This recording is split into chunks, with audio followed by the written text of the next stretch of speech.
Die visual goods. Die visual goods. Yo, welcome back to another episode of Goat Talk. Today, we are here with a very special artist, man. We're here with my dog, Jalen, man. Let him know, man. Let him know who you is, man. All right, so my name is Jalen. I do I do R&B, but I also do like hip hop and blended music, alternative music. I try to like blend neo soul and just talk about lyricism. I don't really try to talk about hate or violence necessarily, but at the same time, I just really write about what I experience. So I'm just really an artist, like a real artist. I write, I sing, I can even rap, but that's really like not my thing. But I'm just all around artist. So yeah. Okay, cool, man, cool. I'm glad to have you here, man. I appreciate you taking the time out to come on the platform and give us a little interview today. So we're gonna just jump right into it, man. So what was your earliest memory of you with the music? Do you remember like when you first really got into like music, like back in the beginning when you was like, you know what, I kind of like this? Okay. That would probably be I went to the studio in like 2015, and that was in Oklahoma City. I went to the studio with my brother, and my brothers, I grew up, they were rappers. Like when I grew up, that's what I listened. I really didn't listen to R&B growing up. I listened to like Jeezy, Gucci Man, Right. Lucy. I grew up in the South. You got to think about it. We grew up in Yeah. Alabama. You grew up listening to that. You don't really hear ballads and love music, and if you do, it's in the form of blues or it's the same few little artists. So I kind of fell in love with music when I went to Oklahoma because it was like the culture of music was different. They had a different sound. Like we sound one way down here, and we listen to like totally different artists from them. When I went up there, I realized the artists we listened to weren't even really popular necessarily in their area, or not even like the biggest artists. Like when I went up there, French Montana, I think, and Remy Ma, they were getting played that whole summer. And I kept saying to myself, if I was in Alabama, you wouldn't hear this. You wouldn't hear these artists. You wouldn't hear this music. But it was like an eye opener. It opened up my creativity because like that's why I started to sing more. I started to study my music more while I was there. And I started going to the studio, and eventually I laid down a track, and it was a hip hop song. It wasn't my song. Like I put down a lot of hooks. Like in the beginning of me just starting out, I sung a lot of hooks. I wrote a lot of songs, and like it wasn't necessarily me always just being the artist. I was usually like the featured artist, the hook singer or something. But that was like the opener for me when I really like knew, hey, I want to do this. Like I could really do this. I could sing and I could be happy with it. Okay. So what year was that? That was 2015. So yeah, that was 2015. Okay. At what age were you then? I want to say I was 13 then. I was 13 then. So yeah. Okay. Yeah, I was 13 then. And then when I came back that summer, well, actually when I came back, I turned 14. I did the Freaknik. That was my first ever show, and I did the Freaknik, and it was like really awkward, but it was my first show. It was cool. Though. It was something I always remember. So yeah. So okay. Well, since you went to the show, what do you feel like that you learned? What did you experience on that first show? Like, were you experiencing butterflies? Were you nervous, scared? I was nervous, but like it was an eye opener that you have to also know how to hone a stage without a big band or like no dancers or like without being the known artist or the head. Like you just have to know how to make people be like, okay, he can sing, or okay, Right. he can rap, she can sing. You really have to embrace your artistry. And like you have to sit with it sometimes, because like a lot of times people will be like, oh, I'm ready, I can get on stage. I wasn't ready then. That's the thing I tell people. I wasn't ready till like maybe last year. I'm just being real. And that's me now, almost a decade in. I done wrote songs. I had songs play on the radio. Like I done did interview. I did interviews for like radio with my brother when they were like really big in his rap thing. He won like Coast to Coast, and that was like a whole rap competition. We went on a whole interview thing with like Power 105 or something like that, and it was like an eye opener that like I knew even if those opportunities came for me, even with that show coming, I just wasn't ready. You have to sometimes know that as an artist yourself. You have to tell yourself that, because a lot of times we'll think that we're ready to just get on stage. Nah, I needed to learn more about myself vocally. I needed to knock those shakes off. I couldn't be so nervous. You can't be nervous in trying to emote a song and give people the emotion, the lyricism, making sure they connect with you. You Right. can't do. You got to really be in tune. So yeah, I'm putting these shakes on real quick because the light just blinded me. But go. Well, I like that question. Yeah, yeah. That's. I mean, that was one of the questions I was gonna ask was gonna be about the performances anyway. And you kind of like once you brought up the performance, I was like, okay, well, let me just go ahead and jump to that question anyway. You know what I'm saying? Since we was Yeah. already there. Um, but like, okay, during that first show, like, what do you feel like? Now, I know you told me you were nervous and things like that, but what did Mhm. you learn from that show as far as your performance that helped you get better your next performance after that? I learned that sound checks are always necessary. Like I don't care who you are, you have to do a sound check. And I've came into that issue like as of recently. I had a show last weekend in Enterprise. Mhm. My sound was horrible. The mic kept going out on my first song and my second song. But Oh, people liked the song, and I was actually shocked they could hear me. And they were like, no, you need to sing it again. Like people in the crowd, like, sing again, sing again. We want to hear it again. And even everyone kept coming up to me saying, why you do a sound check? The DJ didn't want to do a sound check because he was like, he had already did when I got there and the mic was good. But I wasn't the headliner. I opened for a blues singer that night. So I thought, hey, if I'm opening, it's gonna be good. I hope it's okay. right. But afterwards, he was actually the one that came up to me, the blues singer, and he was like, yeah, you sound really good. He was like, but you got to make sure you be on them about your sound. He said, be on them about your sound. He said, my sound was messed up. And he said, I thought it was like already checked beforehand. And I told him it wasn't. So like we didn't figure that out until the show had started and like the mic kept going out. So sound Mhm. checks are always required. I learned that at my first show. Another thing, important. You have to have stage presence. You cannot just stand there it's like a log. Like you can just not stand there. I had to learn that. Like even as a singer, I've learned to move around, maneuver, just kind of interact with the crowd a little bit more. Right. Uh, Another key thing I probably learned was just really to emote the lyrics. Like if you're rapping about something that you passionate about, or you sing about something that you passionate about, or even if it's just you telling people to have a good time, turn up. Make sure that you giving that in the song through the lyrics. Like people feel it. Like when you hear a song, you're supposed to feel it. And I want to feel like what you saying when you sing it or you rap it or whatever. Right. So that's the other thing. And a lot of people don't get what people say when they say emote the song or give the emotion, but that really just means you're actually translating, you giving them your energy.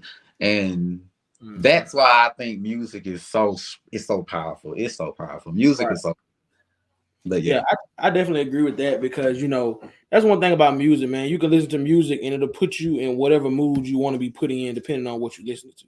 You get what I'm saying? You Right. can if Right. you in a sad mood or you want to be sad or whatever the case may be, you can go find a sad song. If you want to be hype, you can go find a hype song, so on and so forth. Um, Music definitely does have a lot of power over our emotions and the way that we act sometimes. Right. You know what I mean? So that's one of the things that a lot of people don't really understand, and that's why you try to tell people like once you a big time artist and you rapping about killing and all this stuff, people gonna think it's cool because you making Vibration. millions of dollars and you rapping about it. You know what I'm saying? Vibrations. So It's the right, frequency. They be on that upper frequency, and everybody thinks that's the good frequency, but actually that's the frequency that causes the stress and the anxiety. And I didn't know that. I didn't understand that till I got older, and I heard who was it that said I heard Janae Aiko talk about it. She was like, music goes in levels. Like if you're vibrating on a certain level all the time, and you always listening to murder, murder, kill, kill, you're going to 9 times out of 10 be an angry person. You're gonna have a lot of aggression or whatever about yourself. You may not ever like to listen to slow songs at that point because what you're gonna say is, "Oh, that's sad. That's sad music. That's too right, sad for me."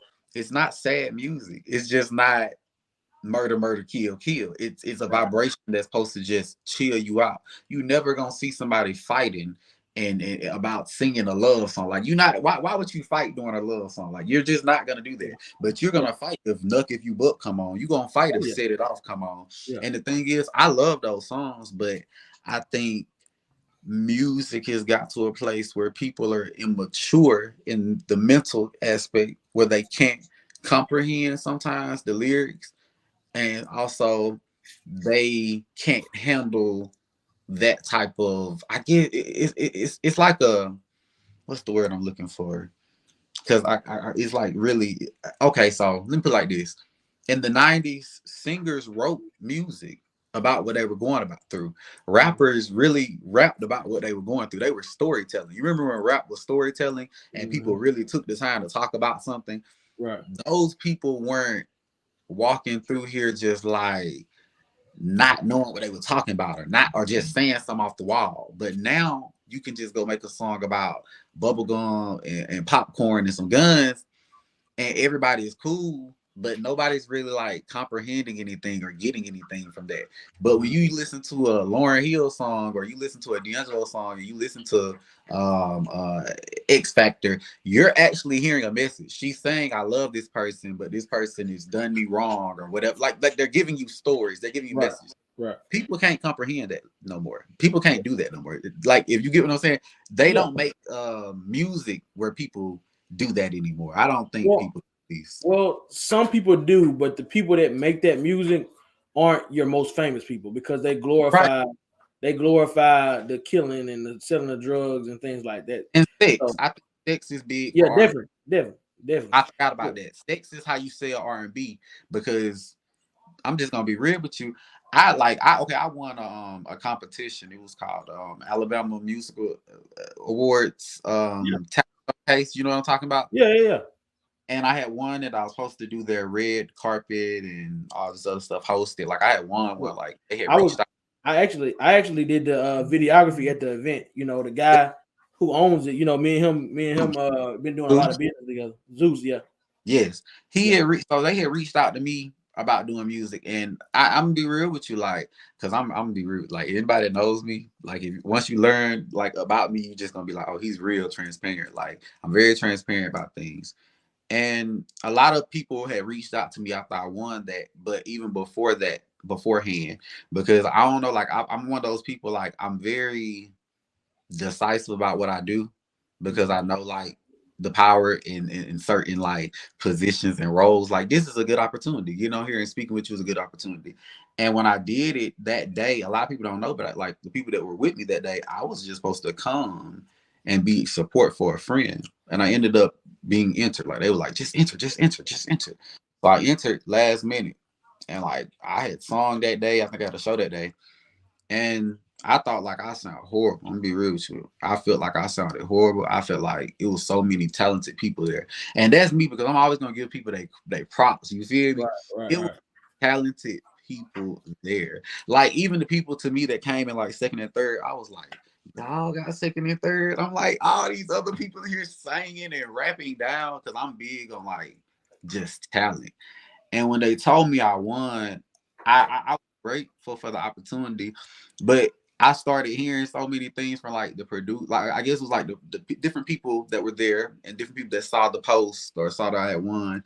Different producers like started reaching out, and I had like the radio host for like Alabama's. I think which one is it? I'm trying to think what the dude's name is. Shoot, I can't think of it. But okay, but the radio host reaches out to me, and everybody was basically just kind of like, yeah, we love your music, we love your sound, but you need to sing about a little bit more of this sex, or a little bit more of this club stuff. You need to make it more relatable. You need to have females, all like a bunch of females. You gotta make it seem like you a playboy. Like, it was a lot of that, and I was like, damn. Well, said, they don't want to buy what I'm trying to sell, because I'm trying to sell love, peace, light, and they're not fucking with that shit. But they were all telling me, well, you have the voice, you got the talent, and you can do this shit. But they were like, you ain't gonna be able to do it by yourself, and you ain't gonna be able to do it unless you conform a little bit. And that's what I noticed now. Everybody conforms to kind of like sell. You gotta do a little sex. You gotta do a little hate. You gotta do a little drug, something. You gotta talk about something that's derogatory And if you don't, they're not gonna want to listen to you. That's how I Yeah, feel. yeah. I mean, I'm gonna put it like this. Labels are not checking for me. I mean, yeah. Well, major labels aren't, because major labels, they already got all the data to know what sells, so they don't have to put a lot of money into somebody or whatever. But like, they're looking for us. Like, the reason a lot of people don't get called by labels, because labels are looking for a certain image. They're looking for a certain style of music, like you say, talking about the sex and other things like that. But that doesn't necessarily mean that a person like you couldn't make it without a Right. label. You get what I'm saying? Like, And you it's know, all about perspective and all about what you really want to do. Because, like, for example, I got my own label. You get what I'm saying? I So like it. so I could have been on here recruiting you. You feel what I'm saying? Because I'm big on letting the artists be who they are as far as the music wise. Now I'm gonna put in my 2 cents and tell them what I think or whatever. But at the end of the day, you got creative freedom on how you make the music, because we basing it around you. We not making you conform to what I want. We letting you be what you be. You get what I'm saying? Right. And so you got some labels that will do that, and you got the majority of the big labels. They want to mold you into what they want. They just want you to have the talent. They kind of want you to already be talking about the stuff they want you to talk about, and already have a fan base. So now they don't have to put in much money into you to make you be big. You get what I'm saying? And now you turning around and becoming a big investment for them. So as far as that, like, you know, people see the image that labels want and stuff like that, and that's probably why they're giving you that advice, saying that you need to do this, you need to do that. But the advice that I would give you is stay true to who you want to be. You get what I'm saying? At the end Mhm. of the day, what you want will come for you as long as you stay hard. You know what I'm saying? Working at it and stay dedicated. You get what I'm saying? Now, one thing about the music industry, it's expensive, so you got to make sure you promoting yourself. You know, putting the right bag behind yourself and stuff like that.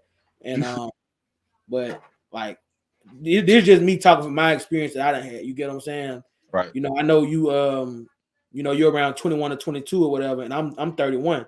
You get what I'm saying? I'll be 32 in October, but like, me just going over the stuff that I done learned in the music industry, because I do music myself also. You get what I'm saying? So I do music. So just to give you a rundown, I do music myself. I got my own label. I got my own podcast. I'm a videographer, so I shoot music videos. I'm an engineer, so I got my own studio, my own recording studio, which is where I'm at now.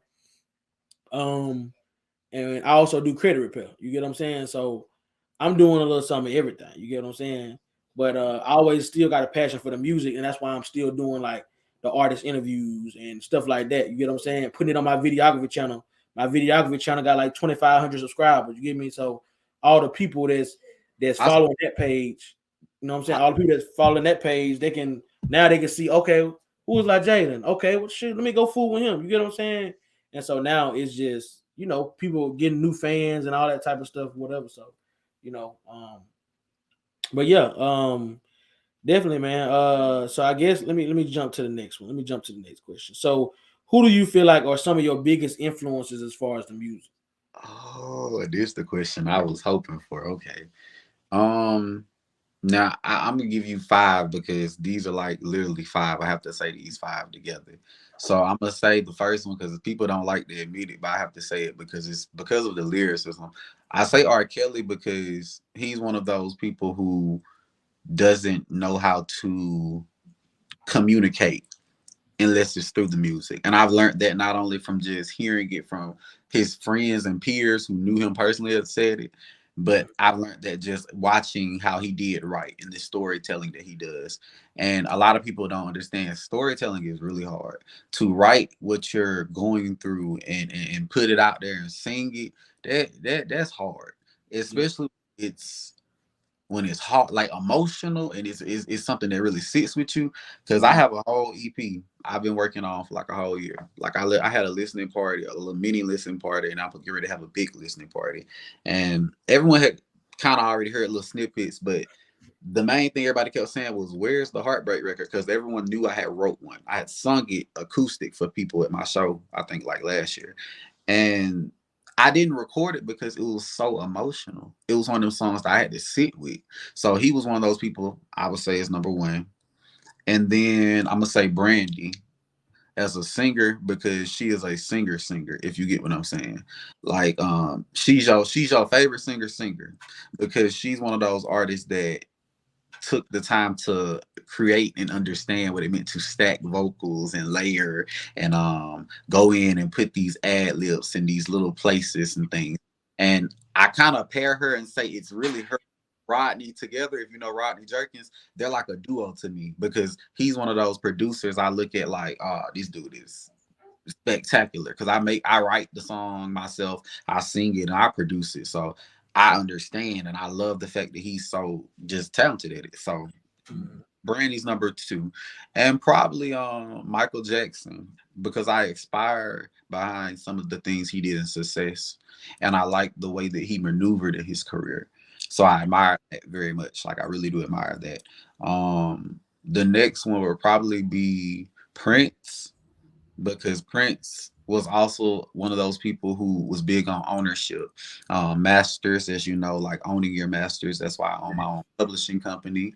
I wrote songs for other people. He was one of those people that made me understand like the power of the pen, the power of the name, things like that. So I really aspire behind him. He was one of those great artists. And of course, I have to say, and I have to say it, Mariah Carey, because she is the songbird. She is one of those artists that is true to ownership. Everything she writes is everything she sings is something she wrote. She's never gonna let you just go in there and write something for her. She's gonna go in there and write it with you. And not only that, she's gonna sing. She can really sing. Even though like you get older and people be like, oh, well, she can't hit these notes. People get older, your voice ages. You have to take care of it. It is a instrument. I can hit whistles. Like I ain't trying to be funny. I can hit whistles. I can hit low notes. I sing 5 octaves. I went to college on a vocal scholarship. That's how like I paid for school and like I learned in college you can damage your voice because I damaged mine. So she's probably she's number five. And I have to honorary mention Donny Hathaway and Whitney Houston, of course, the voice, because Whitney is the voice. She's Yeah. like the voice to like it's just nobody else. Like I'm just gonna like it ain't nobody else that's ever gonna sound like. Yeah. Nah, I agree. And I Luther, agree. I'm sorry, Luther Vandross. I'm sorry, that's Oh, you last. good? You good? Luther is the best male vocalist to ever walk the face of this earth, other than maybe Donny Hathaway or Sam Cooke. So yeah. Okay. Okay. I like that list, man. You know, it's not often that I have a chance to have like R&B artists on here or singers on here, you know what I'm saying? Because the majority of everybody, you know, is rappers or whatever, you know what I'm saying? Which there's nothing wrong with that, but it's good to have a mixture, you know what I'm saying? Mhm. Or whatever. So yeah, man, those are some good influences I see. Like, so how would you describe your style? Like, because everybody got their own style. You get what I'm saying? Like, Are you saying how like would a singing wise? yeah. Oh, I mean, Like you with don't have to compare yourself to nobody, but I was like yeah, okay. you don't Okay. necessarily have to, but if you want to like kind of use a comparison just to make me understand, like if you At like first, merge two people together or something. at first, people said John Legend, and I didn't hear it. I don't hear it. I still don't. I don't really agree with it, but people still kind of say it. And I hear Jay Howell a lot. I don't know if you know who Jay Howell is. I've recently started hearing that comparison a little bit more, but for me, I think I have a southern. I don't think I sound southern, super southern when I sing, but I have a southern accent and dialect, of course. But when I sing, a lot of people tell me I have a very I'm very articulate and I'm very clean. But I do hear sometimes I have rasp in my voice when I sing, and sometimes it's just very clear. So I would just say I have a very clean voice. I want to say I have a very clean voice, but I am a playful singer, if you get what I'm saying. I'm not gonna get up there and I'm not trying to be funny, but like how some of these singers just sing like in this one voice, one key, one octave. I don't know if you get what I'm saying. Yeah, I know what you mean. Like they're never gonna give you no run. They ain't gonna never like sing higher, lower, or try to just give it some energy. I like to sing. Like I'm gonna use my instrument. When I get on stage, you're going to hear me. Like I'm gonna get up there and give it my all. When I go in the studio, I like to experiment. I put whistles. Like when I tell you I be whistling and low bottom notes. Like I just want to layer. I want to stack. I want to have fun with it. Like I don't want ever just go in there and record something. It's like serious for me, and it's also something that's like therapeutic for me. So Right. When I Right. very clean, I think it's clean. That's all. That's all. What I think that's the best way I can explain it. That's all I can probably do Well, because you it's know what? fine. I know what can explain it even better Mm-hmm. by you giving us a little acapella something, man. You know what I'm saying? That explain it the best way. You know what I'm saying? Okay, I sing some of my song "Precious." Then, so it's Okay. like Okay. nobody's got a baby like mine. She's a dime, yeah, she's down for the ride. Pen I help and she's ready to fight on sight. About a boo, she'll take it there about a man. So let me tell you something about my woman. All right. She's a real. Oh, I ain't gonna sing that. That's too hard. Yeah. Nah, you good though. She's a real god. She's a real. Yeah, I can't get that out. You So no. good. Nah, you good. Hey, You I know, like that. I sometimes like that. it's there, sometimes it's not. But yeah, Nah, you good. Hey, look, I put you on the spot anyway, but I had to because I like, had to give you a little bit. I was trying to give you a little bit, but I was like that hook be high. I was like, yeah. dang, I just thought about the hook. But you know what though? You gave me enough to make me say, okay, I need to find him on the platforms and I need to listen to, Yeah, you know what I'm saying, what else he got. You know what I'm and see, saying? that song is never gonna sound like the rest of them, and I hate that. But people have told me the project does not sound consistent, like in sound. But I didn't look for a consistent sound. I really was looking for just something that I've connected with. Because I think I have "Jealous." It's the only other song I have up on my YouTube, and Okay. "Jealous" is very rock, very R&B and rocky, and it's more rugged. Like I'm singing in a very high key, like I get a little jealous when you put like really like just broader. And then when I Mhm. sing Precious, it's a little bit more closed up. And then when I Yeah. come to the hook, I open up on Precious a little bit more. And then I give you like some like whistles and upper key registers at the end. But like I kind of just play around. Every song is not gonna be saying like LLL. It has a more jazzy vibe. LLL was layered, like stacked down. So you're gonna hear the different vocal parts and like I don't know if you ever heard a singer singing like that breathy place of their voice. I Yeah. get breathy notes and things of like that sort. And then when you get to Flawless, Flawless is a club record. And everybody is in love with it now. So now I'm like, I'm performing that. It ain't even out. Yeah. It ain't even out. They got me performing it because Yeah. people are requesting for it. And like, I be kind of like excited about that, but it's none of them sound the same. None of these songs are gonna sound the same, but they're all gonna relate in message. Once you listen to them, you're gonna be like, this is a story. Like it's a whole storyboard. Every Right. song. Precious is me falling in love. Jealous is me being upset because I wanted more from a person that couldn't give it to me. You feel me? Every song is a different story. Yeah. Yeah. I mean, I understand. I mean, and that's good. Really, that's a good that they don't sound the same because you're telling a story in every song, but so your feeling at the time that you make that song is not going to be the same. You get what I'm saying? As it was. So the feeling you was feeling when you made Precious is not going to be the same feeling you was feeling when you made I can't remember you said what the other Jealous. song. And you Yeah. know what? Precious was written 3 years ago. It didn't Mm. come out till the summer. And everybody was like, damn, like, oh, excuse me for my language, but No, you good. You good. they were like, why did you wait? Because I kept singing Precious for my friends, and they were like, oh, yeah, you need to record this. You need to record this. It took me 3 years to record that song. Like, it took me being asked to come to the studio for another artist to sing a hook and to write some songs with them because they want me to write on their project. And when I got there, they were like, you want to go in the studio and just sing something? So I was like, all right, bet.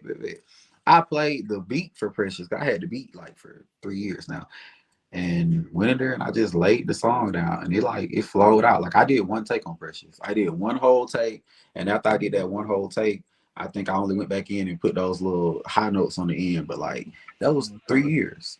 Jealous got recorded maybe 2 months ago. Like some of these songs, like I record them in like long, weird spaces, but I probably got like 30 of them in total.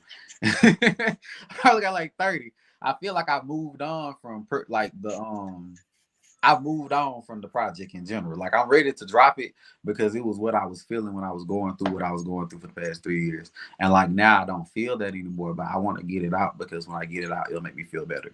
Right. And then not only that, you don't want to waste like all that time you spent doing it. You don't want to waste those songs and never release them. You get what I'm saying? Because you don't put time and energy into creating them and then recording them and then they just sitting there. You know what I'm And saying? see, I got a rollout coming, so that's what I'm doing. Okay. And I was gonna try to tell you about it. I said I want to see what his questions was. Then I said I'm trying to tell him about my rollout. Try to throw that. Hey, don't worry, don't worry. It was coming. Trust me, I got like 40 questions for real. So Okay, okay. so that was actually matter of fact. Since we right here, let's go ahead and do it. Okay, so one of my questions was gonna be, do you have any upcoming projects? Or whether it be singles, whether it be albums and things like that, and then tell the people, if you got a date for it or what should we expect, or if you got a name for it, all that. Okay, so the project is called the Avocation of Love, and I'm gonna do it as the acronym TAOL. So the Avocation of Love is just basically like the avocation of love. Like I'm advocating for love. I'm telling you like the things that I went through, the things that I learned from love. And every song I'm gonna give you this story and I'm gonna give you an experience. And I try to make it personal because I want people to relate to the music. I want them to take something from it. I don't want you to just listen to it and be like, "Oh, I like this song." I want you to be like, "Dang, Jealous made me think." Like that made me think about what I was going through. Or I really connected with it. I want people to connect with me because I want it to feel personal. Because like it's personal for me. So like I have a song about mental health, for instance. That song's called Chasing Clouds. Every song has a story. So the hook for that song literally says, "I'm chasing clouds, searching for the rainbow in the sky." That's telling you that you have to chase the storms in life sometimes so that you can truly accept the sunshine and the rainbow. Because if you haven't went through a storm or you never went through something, never been through something, you cannot really understand what it's like to feel the sun finally. You know what I'm saying? Like, and I try to make every song like that. I want you to get a message from it. I don't want you to just be like, "Oh, this is a good song." I want you like, "Dang, he giving me a message. Like he really telling us something." So it's never gonna be just one little thing. But the project was supposed to come out actually on Valentine's, and we ended up pushing it back because I added Flawless. And after people fell in love with it when I played the snippet, everybody was like, "Yeah, this is they were like, this could be on the radio right now. This could be a banger." And I ended up getting like two features. I have two features coming up on it. Indie, which is my cousin. She's an artist. Her other artist name was Orion Blake. You can look her up. She has music videos out, and all that, like thousands of views and She stuff. sings also. She sings also, and she's actually in Columbus, but we're both from the same area, Union Springs. She's always in the area. Columbus, Georgia, or Columbus, Ohio? Columbus, Georgia. Okay. And she'll probably come on here and do an interview if you ask her because she is always doing something too. She's a great artist. Man, link me in with her, man. Yeah, and then I have another one. Shania. Shania is also coming on, and Shania stopped doing music. I literally put her back. Like I told her, "Hey, I got this little club record, and I think you two would sound really good on it." And so she's doing a hook on it, and that's just gonna be great. So that should be actually coming out this month. I really don't know about the date because we're supposed to shoot a video, but I don't really know. So I gotta figure that out. Now you But talking about the project coming out this month or the song? no, the song, the single. Oh, okay. I was gonna say because I mean, it ain't many days left in this month. You know what I'm saying? Yeah.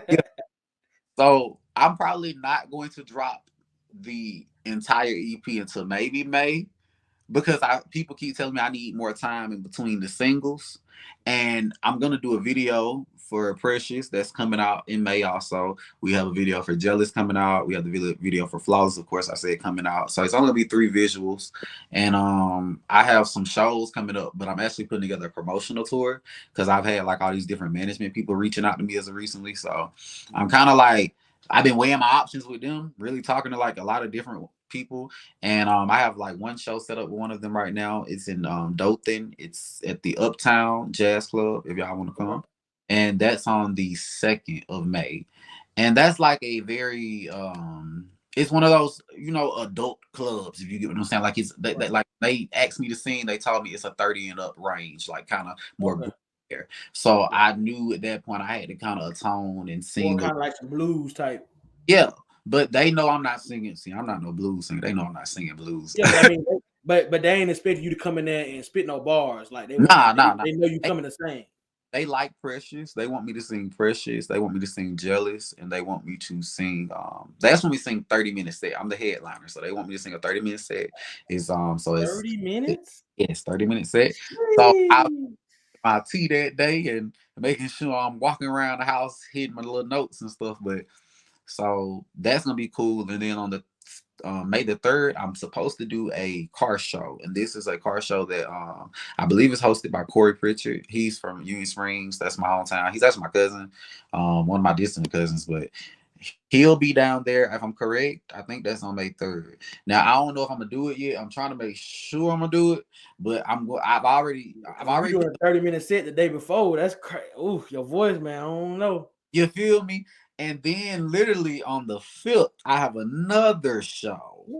And so yeah. But you know what? What's funny is I literally just got done being booked up because I was booked up last week, the week before last. I did banquets for Black History Month, all Black History Month. Like they called me all Black History Month for banquets. I did a Black mental health affair with some artists from Troy, Kaizy, and I'm trying to remember the other girl's name. I don't want to. I like to shout them out, Kaizy, and I'm trying to think what the other girl's name is. But if it comes back to me, I'll say it. But they had hosted an event, really great event. It was a Black mental health event. They asked me to come sing. Now, sorry to cut you off, but the next time, like you know about like the Black mental health thing, can you let me know? Because my podcast that I got, I kind of hone in on mental health. You get what I'm saying? So I like to bring guests on. Huh? I can link you in with her because she does a lot of events, and they'll be really great because she wants to grow the events in general. And like it was a great first event for her, but like you know, people be so uninterested in things that aren't negative. And my degree, I don't know if I said this earlier, but my degree is actually in psychology. I specialize in psychology. Okay. So that's why I went to school for it, because that's like one of my biggest probably loves, like just making sure that people understand the importance of mental health. Black men especially, Black people especially, because we suffer from a lot of bipolar disorders, anxiety, poster, like just a lot of things, PTSD. I don't think people understand how much we're affected. So it was a great event. It was really great. It was some great people I connected with. They wanted to do things with me and asked me, like, because I was supposed to do a forum. I was supposed to do a Black, and I ended up not doing it. So a lot of them reconnected with me and wanted to like try to do something there. So I'll definitely let you know, because I think that's just a great cause. Yeah, most definitely, man. Like I said, I like to. I've been bringing on different guests and letting them come on in and tell their stories, so that way other people watching will feel comfortable to tell their story, not necessarily to me, but even if they don't talk to nobody about it, at least they can talk to somebody. Like they may get comfortable and say, you know what, let me talk to my brother about this, or my sister, or my cousin. At least they talking to somebody. It may help them out by hearing somebody else's story. So, so yeah, definitely, man. I want to definitely try to get more into stuff like that. I just didn't know a lot of places where to look, to be honest with you. So, well, we'll talk about that later. But right now the focus is on like Jalen. You get what I'm saying? So, he said what? The rollout. Yeah, that's right. Yeah. So you was getting ready to talk about the rollout. So just I wish I could make it to the May 2nd, man. I'd actually be on the way to Panama City. But I got family in Dothan, so I'm gonna have to tell them to check you out, man. Or whatever. But Rich limo for me. I'm like, I ain't never had. I'm just being real with you. That's what the manager told me. That she was like, "Yeah, we're gonna put you in a limo and we're gonna put you in a hotel." I was like, "I can drive home. What do you mean? Like, right? I literally can drive home. It's an hour away. Like, I can drive home." She was like, "Well, we'll put you in a hotel for the night." I was like, "Okay." Like, I've never had anyone do anything like that, but I was like, "It's interesting." Red carpet service. Yeah, and I was like, I'm not, and not to be downing myself. I'm not nobody. Like, I'm not famous, and then like it's not like look though, I'm gonna tell you, people gonna treat you how you carry yourself, right? So if you carry yourself like a celebrity, people gonna treat you like a celebrity. Not saying you do, but maybe this is a sign that you need to start carrying yourself like a celebrity, because you got a talent that a lot of people don't have. You get what I'm saying? So you may need to come there and have 3 or 4 people with you that's quote unquote bodyguards. You know what I'm saying? They might just be your partner. You know what I'm saying? And they just coming with you. But y'all pull up in a limousine, they get out, they look around, make sure everything clear, and let you out the car. And you walking down the carpet like that's boss shit right there. You feel me? You're right. Okay. Like, hey, and then like on top of that shit, get a videographer to come down there and catch the whole thing. So now you got a little a vlog or something you could post on your YouTube channel. You get what I'm saying? Like that content is key, bro. I ain't gonna lie to you. What's coming? I really want to talk about it, but I can't talk about Yeah, it. you good. You good. Hey, That's look, coming. let me tell you though. The one thing about it is when these people see this interview, they're gonna go down to the link in the description, and it's gonna make them wanna go follow you because I'm gonna put your links, all your links. I'm gonna get you to send them all to me, and I'm gonna put them in the description. So now they know where to go follow you at or whatever. You know what I'm saying? Whether that be YouTube, Spotify, blah blah blah, all the other platforms and things like that. So But yeah, so as far as the rollout plan, one thing before I let you get on it is I know you was talking about people saying that you didn't have enough time between releases or something like that, or whatever. Whenever you get a chance, go look up what they call a waterfall release strategy. Okay, waterfall. Waterfall release strategy. And when you look it up, you'll understand. I ain't gonna go into detail with it right now, but when you look it up, you'll understand what I mean when you see it. But anyway, yes, tell us about whatever you can tell us, whatever you can lay out right now as far as your release plan. So we're gonna basically, and it's really just me. I have someone that helps me like my videos. I have somebody that helps me like with my beats probably, and I of course the dude that my engineer. So we kind of like work as a little team. I kind of get their help and stuff. But the goal right now is to really get more into the social media thing. So like the video, of course, we shot one video. I did like a little photo shoot. I want to release those pictures. We're really saving some of this stuff for content purpose, if you get what I'm saying, because that way when I release these pictures, I can release them with like the single, like for cover photos or for like just promo in general. Because sometimes people just like to see you like doing stuff so they can think that you're. Other than that, it's just the videos coming out. I got a lot of shows coming up, but when the promotional tour comes in, which is really just like me doing like shows around Alabama in general, because like I have a show booked in Birmingham, for instance. So right now I have a show booked in Huntsville, but the goal is to book a consistent flow of shows, and that's what we put together right now, a consistent flow of shows. At least I told them I want at least maybe 10 to 12, and I want to be starting at maybe Montgomery and doing maybe 2 clubs in Montgomery, 2 clubs in Dope, because the goal is to kind of get that audience up, because I don't want to have to move to build an audience when I know I can find the audience here. Because if we're being honest, nobody's really grabbing the R&B audience here yet. Nobody really has that on lock. The rap now necessarily, it's a lot of us doing rap out here now. Right. You got No Cap, you got Flo Millie doing good. You got all these different other rappers around here. You got Rubber Band OG, DA. Like these people are doing good. Young Bleu. Yep. But what singer do you hear? And I'm gonna be real with you. The only singer I do know that does good is Lady K, but she went to American Idol, and it's like our city, the state let her down. Because we're supposed to support her. Yeah. We supposed to go and buy that song. We supposed to say where her show at, where her tour at. Mm-hmm. I feel like we don't embrace the music of R&B out here, so that's why it's a little harder too.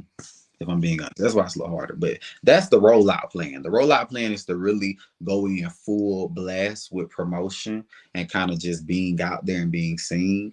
Like for the most part, I'm really grateful though for like the radio, because that's really what's like got my song the streams that it got. My streams have been up like 300% like for the past 2 months, I want to say, and it's only because they added my song to the Hot 105 playlist, or whatever you want to call it, the Spotify playlist, and it's on it's on like his R&B playlist, and a lot of people kept telling me, "Dang, I saw your song on this playlist." Like that's how I heard it. I had people literally weird, and it was weird for me because I'm a little introverted. I'm an introvert.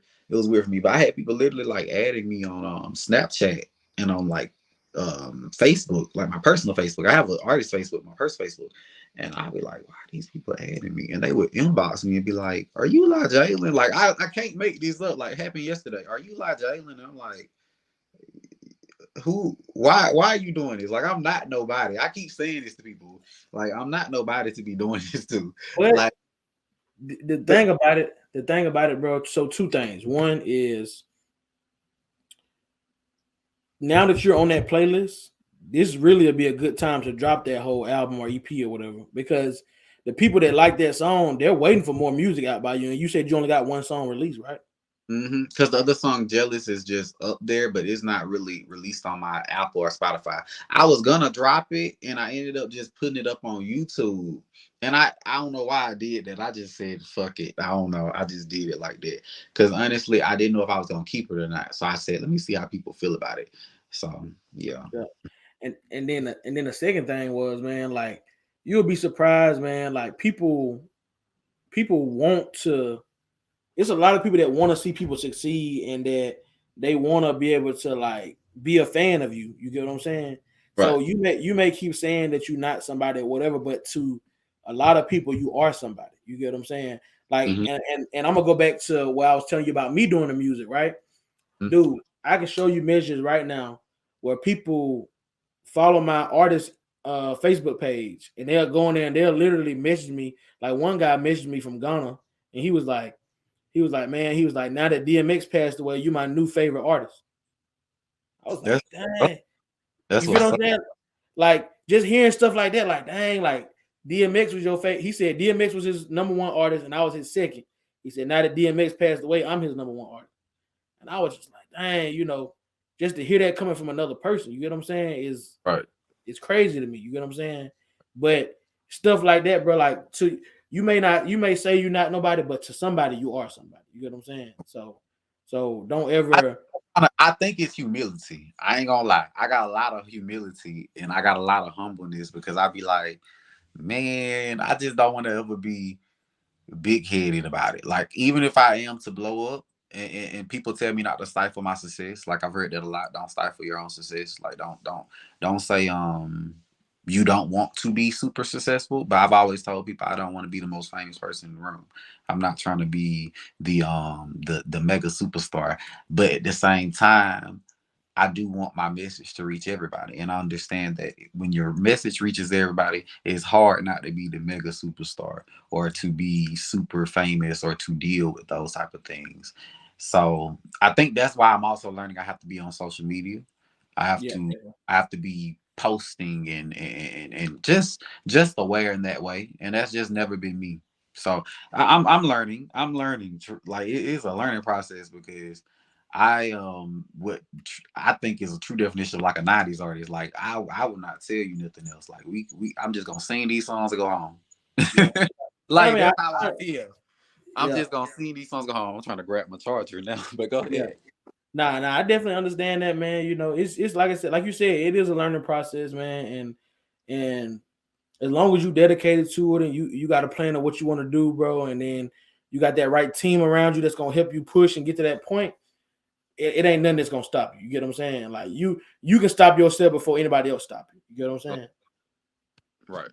So um so anyway, so you were saying Union Springs is your hometown? Yes, I'm from Union Springs, and that's the home of Eddie Kendricks. I'm sorry. No, I don't you know if you good. know what Eddie Kendricks is. That's the dude from Temptations. Yeah. Okay. See, I didn't know he was from Union Springs. I didn't know that. Hmm. I didn't know that. But And then Richie's from Tuskegee. Hmm. okay. So I ain't too much. Yeah, too much farther. Um, yeah, man. So I actually went to Union Springs last year at Cocktail Lounge Hmm. and did a I show. there. Huh? I sung there at the beginning of the year. Yeah, I did it. I did one. It was June of last year. It was like they called it a little pool party show. And DJ, who was the DJ? It D was Money. it wasn't him. It was Okay. I can't even think his name right off the back, but when I see it, I remember it.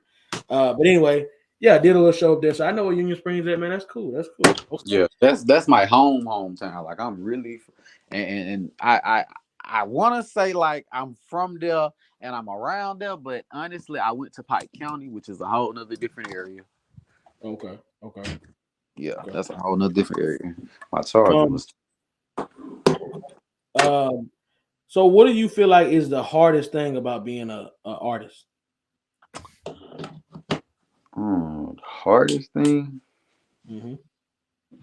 Oh, that's one to think about. Let me think. The hardest thing about being an artist. and then after that, or even before that, whichever one you want to choose, and then what is also the best thing about being an artist? Also, The hardest thing about being an artist is probably being vulnerable. Hmm. But the best thing about being an artist is probably getting the music out. If I'm being honest, like when you finally get the song out and you Yeah. finally like are able to like sing it, get people to hear it, that's the best thing. Okay. Okay. Best thing. I'm trying to see if so my charger is tripping. I don't know why. Okay. And my phone, I don't want it to go dead, but it's How trying to. what percent you got? Oh, there it is. It's on 2%. Literally, that's why I was Oh, like, I had it charged, but this phone it literally burns like a little fast. So I yeah. don't know why. Because it's a 13, but it's time to upgrade at this point. Yeah. Yeah. Yeah, but go. Okay. Oh, Okay. So, what do you? So, what are your goals for your music? okay, my goals. You mean like accolade wise, or do you mean just like? So, okay. Well, let's rephrase it. Let's phrase it like this. What What do you feel like you need to accomplish for you to feel like you're successful with your music?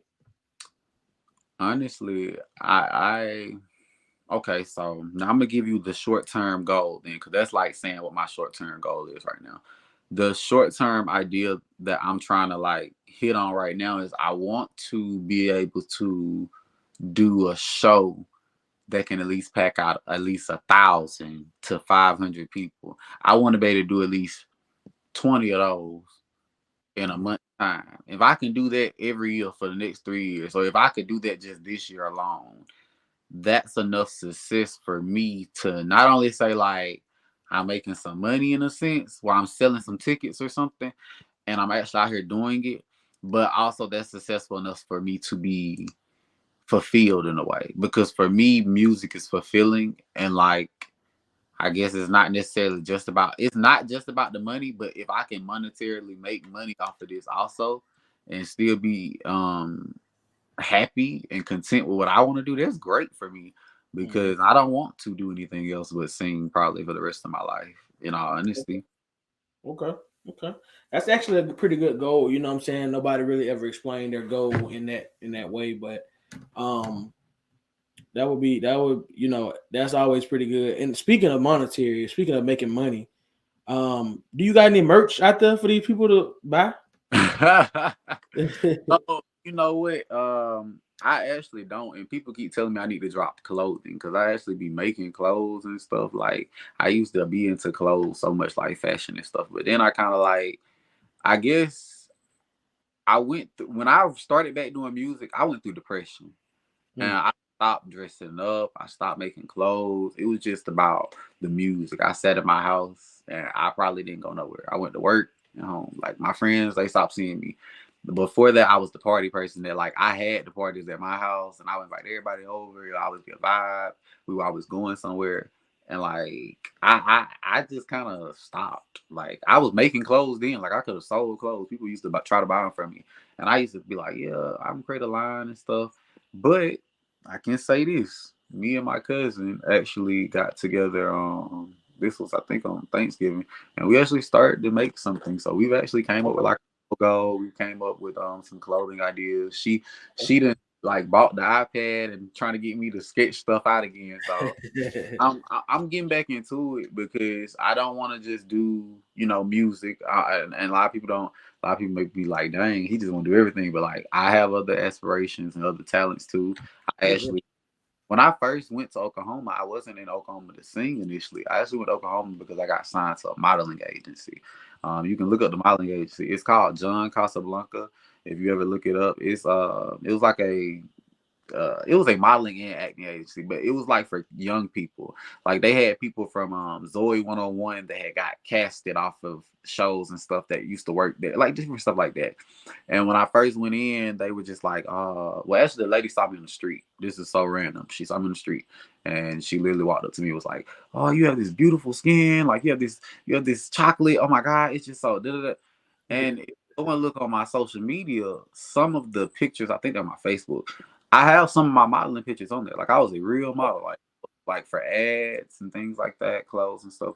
So it was pretty cool, but that wasn't like the end goal. I don't know. I wasn't trying to be a model. I wanted to act. Like I truly wanted to act. Like that was my only other dream as a kid, to sing and to act. And that's kind of like random, like coming from like probably a little dude from Alabama, growing up like country boy. I'm just being real. Like we were riding horses. We were taking motors out of cars and stuff. Like they would not expect me to be doing that, but I wanted to act. Like my cousins, they'll tell you or tell anyone to this day, they'll be like, when we played make believe, he had lines. Like he had lines for us.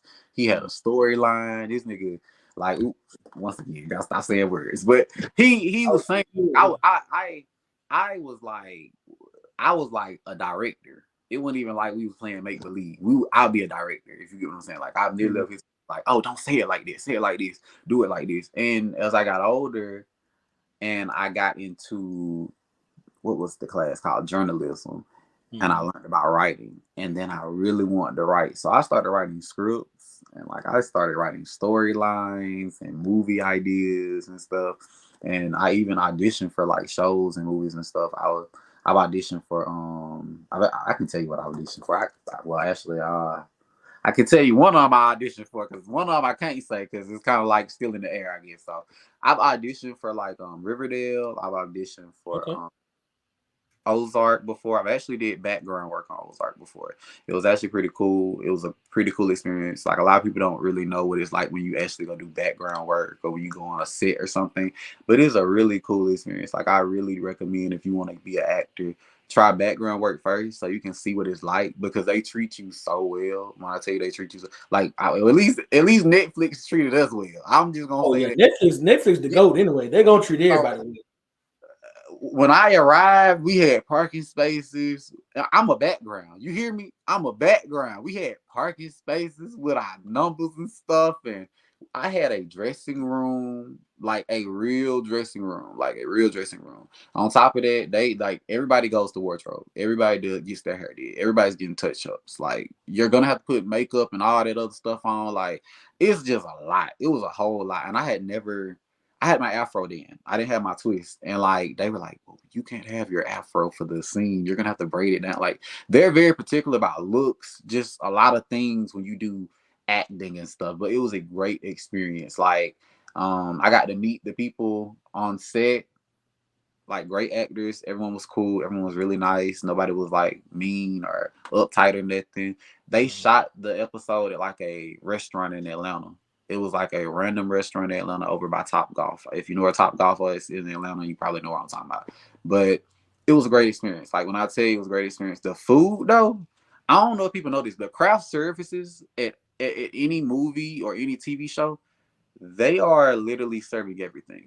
They had seafood, steak, chicken, Korean food, anything barbecue, anything you can think of. And then they had people cooking at the same time. I'm talking everybody's eating. Like the whole set is eating. Then we had sprinters. They had us in Mercedes sprinters, the background. And it was only like 2 or 3 backgrounds to a Mercedes sprinter because COVID. But I was like, oh, this is nice. Like, I'm like, dang, I ain't never been through nothing like this or did nothing like this. But I got some great advice from some people there. It was a lady that I met, Miss Rhonda, if I'm correct, that's her name, Rhonda. She worked in like makeup and hair, and she told me, she was just like, if you really want to do this, just keep at it. And I kind of was kind of sad because I slowed up for a moment because everybody was like, well, you need to get your new headshots and stuff. Make sure if you're trying to act, get your headshots. Make sure that you have your headshots updated, and that you take proper headshots, because they will reject you if your headshots are not proper. I learned a lot of stuff. Like it was just a lot of stuff I learned from that. And like I had a great experience. I guess I can say it. Okay. I auditioned for Euphoria, but I've auditioned for them again for some other stuff. But it's like they liked it, my audition. They sent me another audition back. I don't know if I'm supposed to say that, but I don't be caring. This one I just don't be caring. That was pretty cool though. Like it was pretty cool. Like the character I auditioned for, they actually brought him in the 3rd season. And a lot of people don't know, but when you do read for characters and stuff, they send you sides. You know what I'm talking about? Like sides. It's like it's like a piece of the script, but not the script. And Yeah, yeah. And they send it to you, and it's like I was reading it like, oh, who is this character? Because I watched the show and I'm like, I don't know who this character is. So when I auditioned for it, they were like, we like, and they're gonna tell you how they feel. And sometimes you're gonna be so hurt. I was so hurt. I was so hurt. Yeah. But they told me that I did great. They were like, we just want you to, you know, put more expression into your face because you're giving us the dramatic and da da da. But when I tell you, I was upset. I didn't get the role. I was upset. I was upset. But the role came out this last year, I want to say, on the show. And the dude that did it was great. He was great. Let me just say that. He was great. Dominic something. But they picked somebody with a following. But what I love about Euphoria is they always reach out to people who aren't big. I don't know if a lot of people know this, but Euphoria casted a lot of people who were not like big artists or big actors. The only big actor on there, I think, is Zendaya. The other people, like Fez, for instance, he told his story. He said he was literally walking down the street and someone came up to him in New York and was like, "Oh, you look perfect for this role." He had never acted for real like that. You hear me? And he got the role. I had a lady come up to me and just say, "Hey, we want you to model." Da, da, da, da. And I ain't trying to be funny, but like I've had friends tell me you should go back to modeling. You could make a lot more money on it if you go back to it now. But I'm like, I'm not doing it again. Like I want to do music. You know what? You know what though? Huh? The modeling can be a gateway to your music. You know, I thought that too. I tried it for a long time too. It just wasn't panning out though. It wasn't. Yeah. I think it was more so I wasn't in the right rooms. Okay. Now, Yeah. why it's on my mind?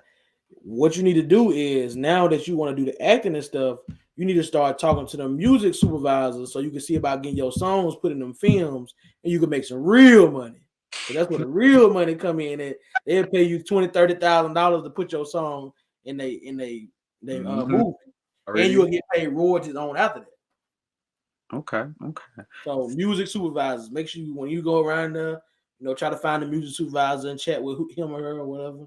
And you know what? I haven't been on a set in a minute, but that's the goal. I said I want to kick back into acting, but it's like it's hard to focus on both. It's hard to focus on both because reading lines, studying lines, I didn't realize how hard it was until I could probably read for Euphoria.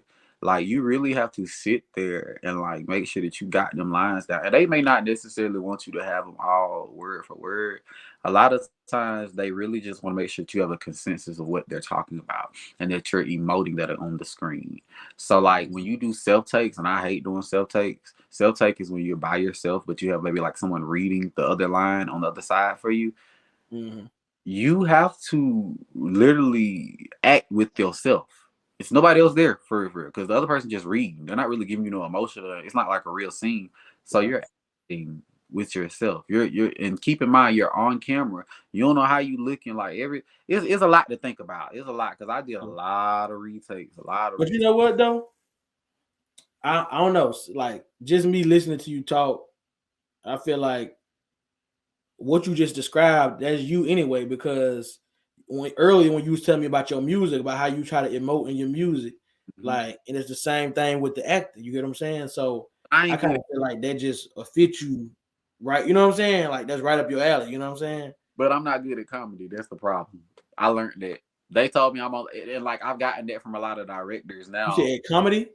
Comedy is not my thing. I've learned that. They think that like a lot of people that I've read for have always told me like you're good at drama. You could do a good drama. You could do a good like serious role. And another thing is I always kind of get typecasted too, because I've only turned down 2 roles. Now I'm not even gonna lie to you, I've turned down 2 roles. Now I actually signed a contract, and I can probably say this. It's okay. I signed the whole contract, like legit. Like me, my mom, then we took pictures. We had like this whole little, family get together, and I was supposed to do this, film. I want to say the company name. I don't feel like it's gonna make. I mean, is the contract valid?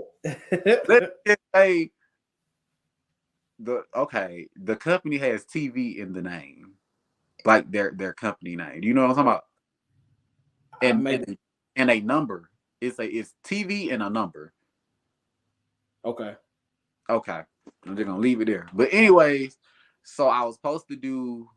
I'm just telling you everything. Damn, I ain't even been tell you all this. Hey, I feel like Shannon Sharp. People get comfortable on here when they talking to me. Only people that really know this is probably like my family and my friends, like really and truly. But okay, I signed the contract. I got the script. I still got the script on my phone. I can probably send it to you after this. I ain't even gonna lie. It's called Comfortable.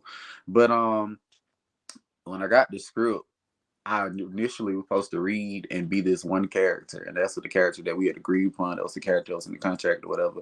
And then afterwards, it became like I was gonna be like not even the lead or supporting lead. It was like I was gonna be like I had lines, but I went from being like the main cast member to like, how do I put this? You know, like if you do a reality show and it's like you got the cast members, then you got the friends of. Mm-hmm. I was a friend of. Okay. But my contract was for that character. But now the pay also was different. And I don't think people know how it works with like union and SAG and stuff. Like when they was really striking, that shit is real. All of that shit they was talking about is real.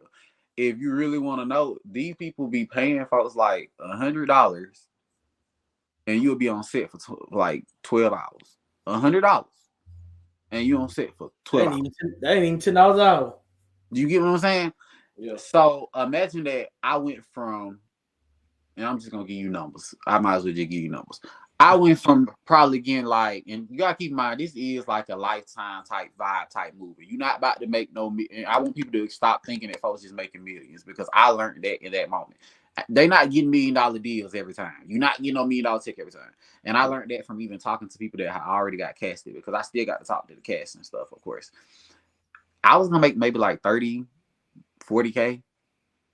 You feel me? And then after that, you still got to pay your taxes. And I don't think people realize the government's going to get 40%. The more money you make, the more it's going to take. Yeah. So it wasn't like I was on no big payday, but at the same time, I went from that to like, I think, what was it, $700? $700. Yeah, it was like $700. And that was for 3 days. I'm hurt for you. I ain't even trying to be funny, like $700, like $700. And with you, my mama said I should have did it. My mom wanted me to do it. She still feel like I should have did it for the opportunity, just for the exposure. But I don't think people realize, like, a lot of these folks are not making no money. You will see these people on TV, and a lot of these folks is really trying to get their bag. They out here hustling and trying to get to their bag. Like, I thought it was gonna be easy or whatever, and I thought that was just gonna be an easy opportunity. But like, that wasn't no easy opportunity. It was not. And after that, when I came back around and I got another opportunity with them, I turned it down. But I'm gonna be real with you. I ain't gonna say I turned it down. I told them I needed to do some things, and I did need to do some things because I was overweight for the character, and I don't think people know that also comes into effect too. They will make you lose weight, they'll make you gain weight. If they think that you fit a look, they're willing to work with you. Like, I've learned that about these sets and these casting directors, just from those little experiences I'm learning. I've learned those things. Mm-hmm. They will work with you on certain things. I had too much weight on me for the character they wanted me to play when they came back around. I was 240 pounds last year. Like, if you look at my pictures on Facebook, I was chubby, and then like I lost all my weight because I really wanted to walk. But in the end, I still ended up like not being able to do it. It was a lot to it. But acting, I'm gonna come back around to it. I want to get back into it. I want to try it again. I really just gotta get back in there, because like, honestly, I be seeing these auditions come through in my email, and I be thinking about it. I just be like, I can't just audition, and I don't really have maybe the funds, because I don't think people realize when you get these auditions, they gonna be like, if they want you from the self-tape, oh, we need you in Atlanta. We need you to, like, I'm just gonna be real with you. Atlanta's where they do a lot of shooting. People don't know. They shoot a lot in LA, but they shoot a lot in Atlanta, bro. Like, a lot of shows are shot in Atlanta. They're gonna call you, and a lot of times they're gonna be like, well, we need you down here, and it may be the next day. That's how messed up it was for me. I was working a real job. It wasn't like I was out here just auditioning every day. I was working at Lowe's. You feel me? Mm-hmm. They called me and said, we need you to come to Atlanta, and we want you to come for the next 3 days, and we want you on set. I came and was on set for 3 days, like back to back. I wasn't hired. I was getting paid though. They was paying for gas and stuff, and I'm driving from Enterprise, Alabama, every day. I'm getting up at 5 and 6 because I got to be 5 hours from Atlanta. 3, 4 hours from, I think that's like 3 hours from where I live, 3-4 hours from where I live. So that was like a good job. I'm getting up every morning because, Atlanta's an hour ahead. And I got to get there because I got to be on set on time. And I don't think people know, but during COVID, we had to take COVID testing. We was at the studio in Cumberland, I want to say. But we had to take COVID testing every morning before we went on set, and you got to take a rapid test. So after you take your rapid test, you still got to get on set and take another test because you ain't going on set for another 30 minutes. You just about to get prepped. It's so much to it now, especially since COVID came in. So it's just like acting is very spur of the moment. You got to be, and I've learned that now. Like you got to be one of the people that if you really want to act, you got to be ready to just jump. Like if they say they need you here, they really saying it. Like they talk like if we call you for the role, you may just have to come here. And I think the role for Euphoria, that was in LA. That lady saw me. She was like, straight up, she was like, yeah, if you get casted for this, she was like, you just gonna have to come. You have to really pick up your life if you get casted for some of this stuff. So when I was doing my Atlanta stuff, I had to keep going back and forth. And like I was in school, I was working. My mom was giving me gas money and stuff, and she was like, she was supportive. My mom, she was more supportive of this than music. She saw the music success once I started getting money from my shows as of recently. But before that, she wanted me to act because she actually saw me doing stuff and acting. She was like, hey, these people actually think you're good. They actually like you. I think the problem was I wasn't connecting with what they were saying, and I'm very much about my integrity and my business. Yeah, as you should be. Yeah, like it just I can't no, like especially like with the contract thing with the first one, I was like, if we agreed upon one thing, like we're not gonna do that. Even if feel, and I'm be real with what I was told. I didn't want to say it, but what I was told was, well, this person has the following. Although we like you for this role, this person has the following, and because they want to attach themselves to this, we think it would do better with them than you. So with that being said, we still want to put you in this role. We still want you to be here. We still have you in mind, but we just can't put you in this lead role now. Like I was initially the lead, but it became when that person stepped on, oh, we can't do this. And like it ain't nothing against them because I understand how it works at the same time. Like you have to understand it's a popularity contest always. It's always popularity contest. Yeah. I mean, I mean that's understandable.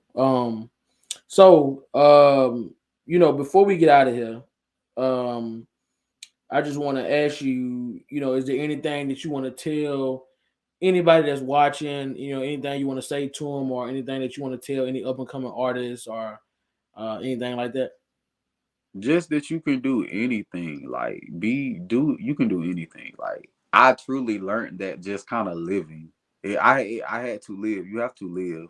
Like a lot of people be want to do things at young ages, especially black people. And this the big one I probably need to say. I was one of those little black boys, bro, that was wanting to sing, that wanted to act and had those dreams, but was coming from a small town, was like, oh, I can't do this because when you're from Alabama, you're not going to think you can go act. You're not going to think you can go do this. People don't really believe in that. You can. You just have to be willing to put yourself out there. And if that means that you go into some auditions and you may not get the role, you're not gonna get every role. And every role you may not want to accept, but eventually you're gonna get to what you want if it's meant for you. I believe that if you can see it or you can dream it in a way, that it can happen. So if you want to sing and if you want to rap and that's what you really want to do that. Don't let anyone deter you or defer you away from that. It's possible. All things are possible. Everything is possible. You just have to be determined. You have to have the drive. Nobody's gonna do it for you. Nobody can do it for you. So that's probably the biggest thing I would say. Okay. Yeah. Well, you know what, man? I definitely appreciate you, you know, coming onto the platform and talking with me, man. You know, it was definitely a great talk. I feel We like should part two. yeah, we're gonna have to have a part two because I still got like 30 more questions I can ask you, but I was you know, like, I don't want to make the interview 4 hours long. You know what I'm saying? right. Plus, I got another interview for the pull up as well. But I definitely appreciate you coming on, man. We definitely gonna do a part two. We definitely gonna be in touch. You know, we gotta get all the information and all that stuff. But yeah, man. Like I said, I appreciate it. I appreciate you having me. Most definitely. Had a good time. Had a good time. One of my oh first. yeah. For real? Yes, one of my first. I haven't really did interviews. I was only with my brother. Them like when we went to the radio, I was just sitting there. Like I wasn't really wasn't my interview. I've only really did shows. I was supposed to do a podcast. You would have been my second, but I didn't get to do the podcast because I actually had a show that day, and it was with some girls from Montgomery. So yeah. Okay. Well, I'm glad I was able to be the first, man. You know. Yeah, because they was trying to get me for a whole month, but now you done got me, and now they actually booked me, but they're not getting me to next week. I think I do them next week. Yeah, because they want to do a sit down and all this. They were like, we want to talk about the project. But I said, I'm gonna tell them, hey, I gave him everything. I gave him all the good information. I didn't even think I was gonna say shoot. I didn't think I was gonna tell everything. Yeah, and yeah, man. So also, you know, well, we're gonna leave it right there. We'll talk off air. But I appreciate everybody that's tuned in. Y'all just watched another episode of Goat Talk with my boy Jalen. You know what I'm saying? Appreciate everybody for watching. Peace.